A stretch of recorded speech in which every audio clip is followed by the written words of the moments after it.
They came and tried to stop you. You became the target, which is weird as a journalist, I would think. It's weird to be targeted like this. Well, I mean, I'd had experience doing hard-hitting stories where the subject of the story had pushed back, but nothing like what I encountered in the Theranos saga. So the initial response, once I started confronting the company with my reporting, several months into my reporting, I'd gained a critical mass of information.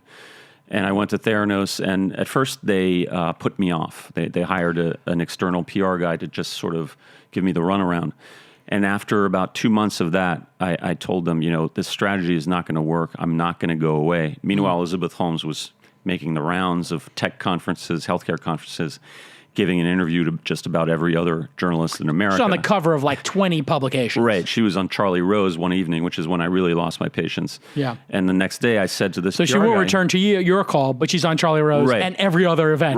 Right. Not a red flag at all. And at this point I'd been asking to meet with her and putting to them questions that I had for 2 months. And so from that point on, when it became clear to them that I would not go away, the strategy shifted from ignoring him to waging an aggressive counterattack. And the first step in that counterattack was to send David Boies and several of his law firm associates, as well as Heather King, a former Hillary Clinton aide who had been a partner at Boies Schiller Flexner and who was now Theranos' general counsel, to our offices at the Journal in Midtown Manhattan. Wow, dramatic. Right. For a sit. Yep, and I figured, there were going to be fireworks, so I came with my editor, Mike Sicanolfi, and Jay Conti, who was our lawyer who advised the newsroom on sensitive journalistic matters.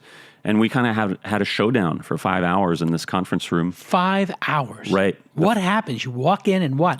They're bagels? Are there bagels and yogurt? What is it? What's the setup? The first thing they do is they put little tape recorders, 2 of them at each end of the conference room table. Whoa. And Intimidation tactic? They press record, and it's very clear with doing that they are... that they're considering that this meeting is a deposition in a future legal proceeding. Right. I mean, it was a shot across the bow. Yeah, that's an intimidation tactic. Right. And the 2, that's the move. They pull 2 out. Are these tape ones or are these digital? So that they can make sure to capture everything. Everything. But are they digital or are they tapes? I think they were digital. They're digital. And so then I pull out matter. my iPhone and I press record as well. So you have it, yeah. And here we go. And then they get, very aggressive in their demeanor. Their stance, it quickly becomes clear, is that I, through my reporting, have misappropriated Theranos trade secrets. Ooh. Then I need to destroy them or return them immediately.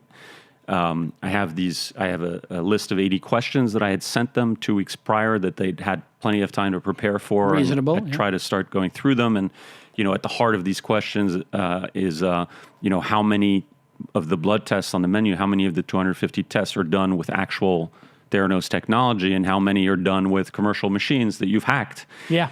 And the answer is we can't talk about that. It's a trade secret. And we sort of go around in circles over this question, and David Boies gets angry and threatening in his tone.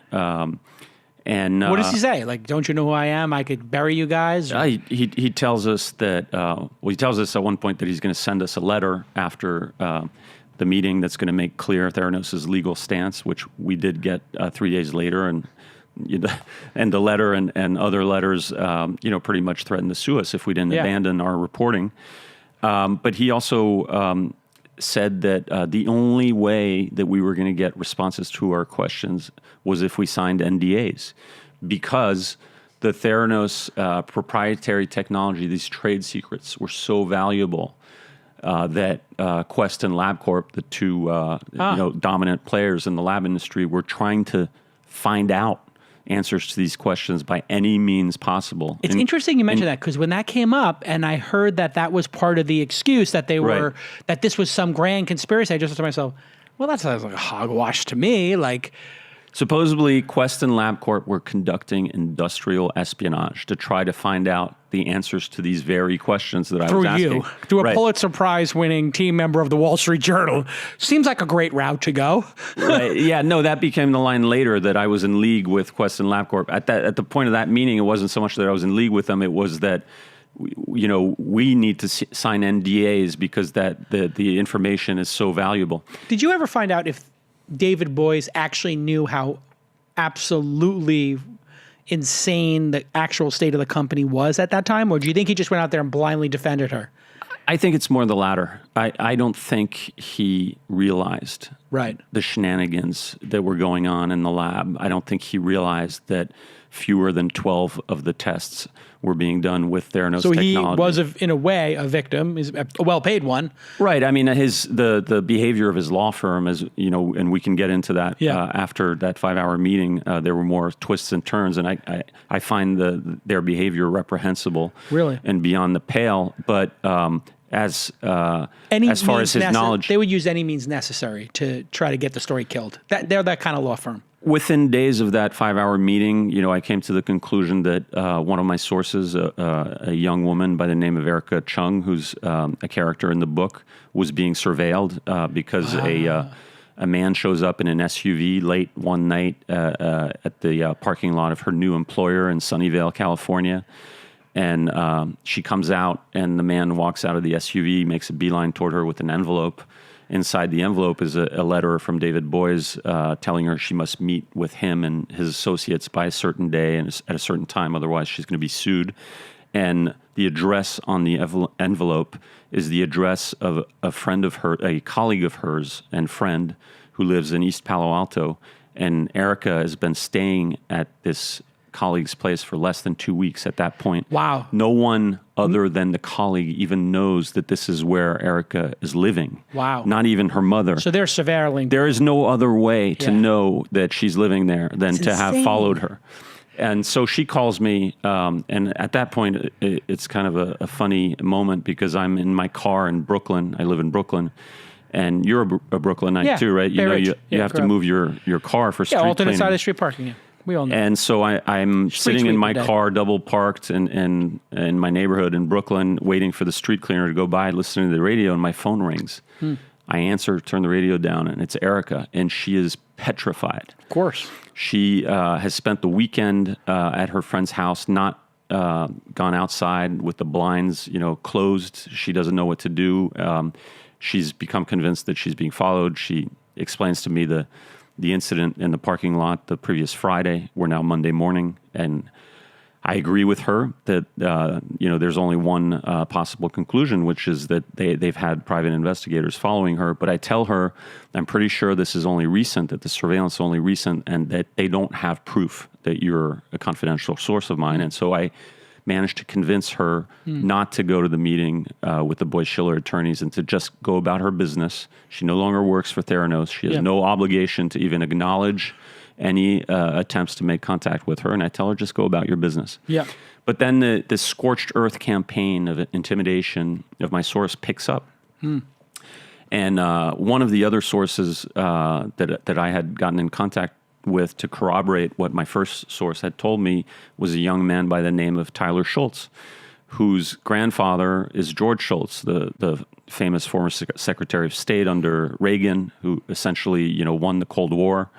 This is as famous an individual in American politics as exists. Right, and even now in his 90s remains revered in Republican circles. And this is his grandson or nephew? This is his grandson, and what many people may not know about George Shultz is he lives right off the Stanford campus in Palo Alto, is passionate about science, has always been passionate about science.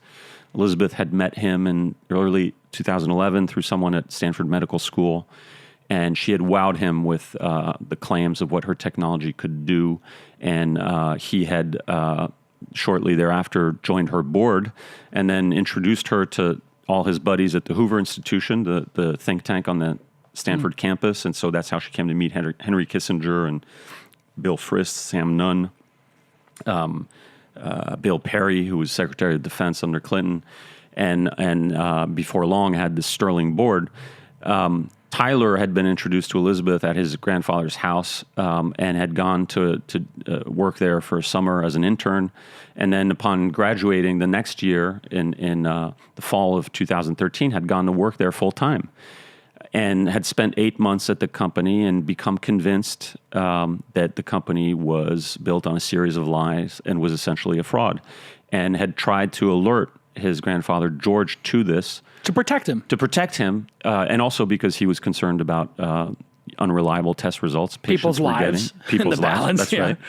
And had been unable to convince his grandfather that he was telling the truth, even though he had brought, on his last day, or the day he had quit, that evening he had brought Erica, who had been a friend of his that he had met at Theranos, with him to George's house. So two people explaining. Right. So it wasn't just Tyler. And the point was, look, I have a colleague to corroborate what I'm telling you. Yeah. And George had refused to believe them and continued to believe Elizabeth. And so Tyler and Erica had both left the company and had to pretty much, keep it bottled up. And I had made contact with both of them. They had become my sources. And so I went in May of 2015, I went and met with both of them. I met Erica one night, and the next day I met with Tyler in Mountain View. And then suddenly, a month later, Tyler goes dark. I can't reach him anymore. Uh-oh. They got him. And I figured they're putting the screws to him. Yeah. He had been calling me from a burner phone because he was paranoid that the company would figure out. He was talking to me, and he was using this made up name for an email address, and that's also how we were communicating, and that's how he had sent me emails and other documents he had kept from his stint at Theranos. And suddenly he went dark. I had even called his mom, reached her, left a message, no word back. And so I figured, they were putting the screws to him too. I didn't learn what was actually going on with Tyler until much later, a year later, when I was able to resume contact with him. And I learned that in late May of 2015, so a couple of weeks before that 5-hour showdown with boys at our offices, they ambushed him at his grandfather's house. Boyce Schiller attorneys ambushed him, and this one attorney in particular, Mike Brill, was like an attack dog and insisted that he knew that Tyler had talked to a Wall Street Journal reporter and that he needed to admit it and that he needed to sign these documents and name the journal's other sources. Eventually, George came to Tyler's defense, ushered these lawyers out. They came back the next morning on Elizabeth Holmes's orders. That gave rise to another surreal scene. Tyler decided he needed his own legal representation, ended up lawyering up, and then withstood an intense pressure campaign, intense threats of litigation for months, and amazingly never signed anything, never signed any document the company put to him. His parents had to spend close to $500,000 on his legal fees. Crazy. And he never caved, and in large part thanks to that, and thanks to his integrity and his courage, I was able to go to press in October of 2015 with my story. Right. I later revealed Tyler's role in a front page story in Wall Street Journal. I remember reading it, yeah. In late 2016, and a much more detailed account of his ordeal is in the book. But this gives you an idea of the lengths to which Elizabeth Holmes and Theranos went to try to suppress my reporting.